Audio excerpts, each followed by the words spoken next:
Delhi Mayur Vihar pocket fund metro സ്റ്റേഷന്റെ പേര് മാറ്റി DMRC.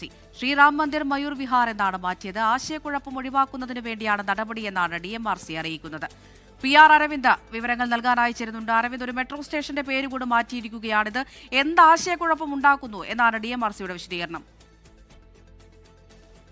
ഡൽഹി മെട്രോ റെയിൽ കോർപ്പറേഷന്റേതാണ് ഇപ്പോൾ ഈ നടപടി ഉണ്ടായിരിക്കുന്നത്. Mayur Vihar pocket one metro സ്റ്റേഷന്റെ പേരാണ് ശ്രീറാം മന്ദിർ മയൂർ വിഹാർ എന്നാക്കി മാറ്റിയത്. ജനങ്ങൾക്കുണ്ടാകുന്ന ആശയക്കുഴപ്പം മാറ്റാൻ വേണ്ടിയാണ് ഇപ്പോൾ ഒരു നടപടി എന്നതാണ് DMRC വ്യക്തമാക്കുന്നത്. കാരണം മയൂർ വിഹാർ പോക്കറ്റ് വൺ എന്നും അതുപോലെ തന്നെ മയൂർ വിഹാർ ഫേസ് വൺ എന്ന രണ്ട് മെട്രോ സ്റ്റേഷനുകളുണ്ട്. അത് സമീപത്തുള്ള മെട്രോ സ്റ്റേഷനുകളാണ്. അപ്പോൾ ഈ രണ്ട് മെട്രോ സ്റ്റേഷനുകളും ആളുകൾക്ക് അല്ലെങ്കിൽ ജനങ്ങൾക്ക് മാറിപ്പോകുന്നു, അല്ലെങ്കിൽ അവർക്ക് ആശയക്കുഴപ്പം ഉണ്ടാകുന്നു എന്ന ഒരു വാദമാണ് ഇപ്പോൾ DMRC ഇപ്പോൾ ഈ വിഷയവുമായി ബന്ധപ്പെട്ട് ഉയർത്തിയിരിക്കുന്നത്. ഈ മയൂർ വിഹാർ പോക്കറ്റ് വണ്ണിന് സമീപം തന്നെ ഒരു ശ്രീറാം മന്ദിർ കൂടിയുണ്ട്. അപ്പോൾ അത്തരം നടപടികളിലേക്ക് ഇപ്പോൾ DMRC കടന്നിരിക്കുന്നു. ആ പേരുമാറ്റം ഇന്ന് പൂർത്തിയായിട്ടുണ്ട്. അത് പ്രസിദ്ധീകരിക്കുകയും ചെയ്തു. എന്തായാലും നമുക്കറിയാം, രാജ്യത്തെ വിവിധ ഇടങ്ങളുടെ ആ പേരുമാറ്റം കേന്ദ്ര സർക്കാരിന്റെ ഭാഗത്തു നിന്നുണ്ടാകുന്നു. ഡൽഹിയിൽ പല റോഡുകളുടെയും പേര് മാറ്റുന്ന ഒരു സാഹചര്യം ഉണ്ടായിരുന്നു. എന്തായാലും ഇതിന് പിന്നാലെയാണ് ഇപ്പോൾ ഒരു മെട്രോ സ്റ്റേഷന്റെ പേര് കൂടി DMRC മാറ്റിയിരിക്കുന്നത്.